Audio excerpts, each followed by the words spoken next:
திராவிட முன்னேற்ற கழகம் வந்து பேராயர் எஸ்ரா சருகுணம் சாலை அப்படின்னு சொல்லி போட்டிருக்கிறாங்க.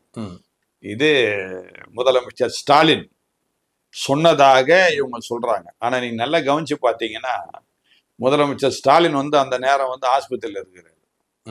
இது மற்றவங்க யாரோ வந்துதான் அதை திறந்து வச்சாங்க. சரி, இருக்கட்டும், அது ஒரு பக்கம். டாக்டர் கலைஞர், இதை நீங்க கேட்கும் போது இன்னொரு காரியம் ஞாபகம் வருது. டாக்டர் கலைஞர் அவர்கள் நம்ம இது பக்கத்துல ராஜா அண்ணாமலைபுரம் பக்கத்துல பாத்தீங்கன்னா டாக்டர் டிஜிஎஸ் தினகரன் சாலை அப்படின்னு சொல்லி வச்சிருக்கிறாங்க.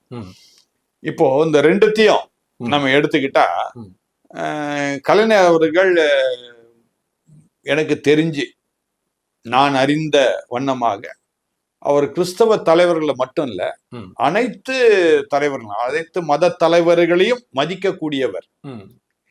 ஆனா அவர் இதற்காக அந்த டிஜிஎஸ் தினகரன் சாலை என்பதை வைப்பது நல்லதா கெட்டதா என்கின்ற வாதத்துக்கு நாம் போவதற்கு முன்னதாக அது நல்லதும் நான் சொல்லுவேன், கெட்டதும் நான் சொல்லுவேன்.